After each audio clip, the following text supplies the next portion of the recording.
रमता राम जपोरे प्राणी, अब तो सुन ले राम कहानी।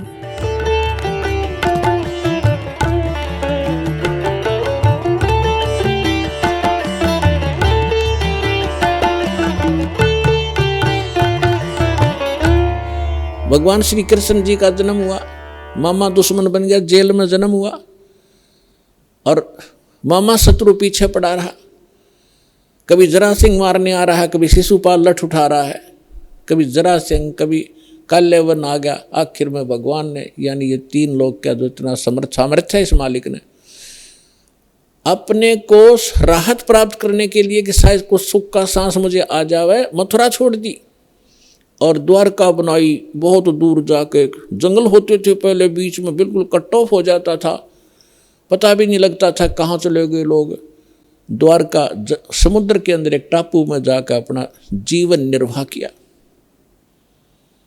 और अंत कैसा हुआ श्री कृष्ण जी का, अब भगवान सूक्ष्म वेद में बताते हैं। एक समय द्वारका के किनारे, द्वारका की बनी में, एक तो होता जंगल, एक होती है बनी, यानी स्मॉल फॉरेस्ट, छोटा जंगल जो गांव के नगर के आसपास होता है, उसको बनी बोलते हैं। तो वहां बनी में जाकर दुर्वासा ऋषि बैठ गए और दुर्वासा ऋषि के विषय में बहुत प्रसिद्धि थी, उसका बड़ा बोलबाला था। वेल नोन हो रहे थे कि भूत, भविष्य और वर्तमान के वे पूर्ण ज्ञाता है। और उस समय यादव 56 करोड़ हो गए थे संख्या में, 56 करोड़ द्वारका के अंदर रहने वाले। और भगवान श्री कृष्ण जी ने कुछ एक ऐसे शरारती तत्वों को मार डाला था जिस कारण से वो हीरो पा के गए थे। प्रत्येक के हृदय में ये हो गया था कि इनसे ताकतवर पृथ्वी पर कोई नहीं, जिस कारण से यादव अभिमानी हो गए थे। वो साधु संतों की जो सत्कार करना भी छोड़ गए थे, उनके साथ बदतमीजियां करना शुरू कर दिया था। इसी बहम में उनका वो टाइम आ गया नाश होने का। अहंकार पुण्यात्माओं कोय कर लियो, अंत में उसको बहुत भारी चोट लगेगी।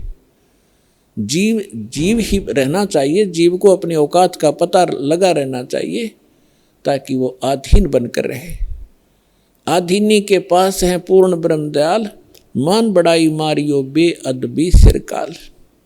विभीषण का भाग बडेरा, दासातन आया तिस डेरा। दासातन आया विश्वे बीसा, अर्ता को लंक देई बख्शीसा। ये उदाहरण देकर समझा रहे हैं परमात्मा के अधीन व्यक्ति के साथ भगवान होता है। और यहाँ के जो झूठे मूठे सुख हैं वो भी उस अधीन और भक्त को ही प्राप्त हुआ करते हैं। रावण ने कितनी भक्ति की, सिर भी काट कर चढ़ा दिए, लेकिन अभिमान नहीं गया। जिस लंका को वो रखना चाहता था उस लंका को उसे भी हाथ धोना पड़ा अंत में उस अहंकारी प्राणी ने। और एक अधीन बनकर भगवान की भक्ति करता था। परमात्मा आए हुए थे, मुनिंद्र नाम से आए थे त्रेता युग में, जब मंदोदरी और विभीषण परमात्मा के शिष्य हुए थे। और परमात्मा के ज्ञान से आधीनी आती है। आधीनी शिक्षा पर सभी भगत के गुण संपन्न होते हैं और जिसके अंदर भगत के गुण है वह भगवान रहता है। जिस कारण से विभीषण को वो लंका भी प्राप्त करवाई दाता ने, और रावण उस लंका को रख नहीं सका। वो भक्ति भी करता था लेकिन अभिमान नहीं कहा। तो कहने का भाव ये है कि इस सत्संग से आपको हर एक पहलू पर रोशनी दी जाएगी ताकि आप परमात्मा के इस तत्व ज्ञान की रोशनी से कहीं ठोकर ना खावें, कहीं गिर ना जावें, अपना काम ना बिगाड़ लें। ये फाउल पॉइंट आपको गिनवाए जा रहे हैं भक्ति के अंदर जो होते।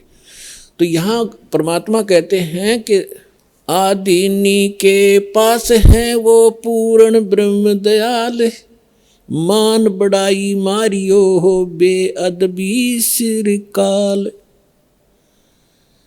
विभीषण का भाग बडेरा कि बड़भागी था विभीषण के दासा तन आया तिसनेड़ा, कि उसके पास आधीनी आई। विभीषण का भाग बडेरा, दासा तन आया तिसनेड़ा। दासा तन आया विश्वे बीसा, जाको लंक दई बख्शीसा। ऐसा दासा तन है भाई, लंक बकसते वार न लाई। फिर परमात्मा कहते हैं कि उस नम्र आत्मा विभीषण भगवान की सत भक्ति करता था, तो यह झूठा सुख भी अगर तुम्हें चाहिए तो भी इस तरीके से मिलेगा। अधीन रहो, जब तक रहो आपको सुख का सांस रहेगा और फिर मोक्ष प्राप्त हो जाएगी।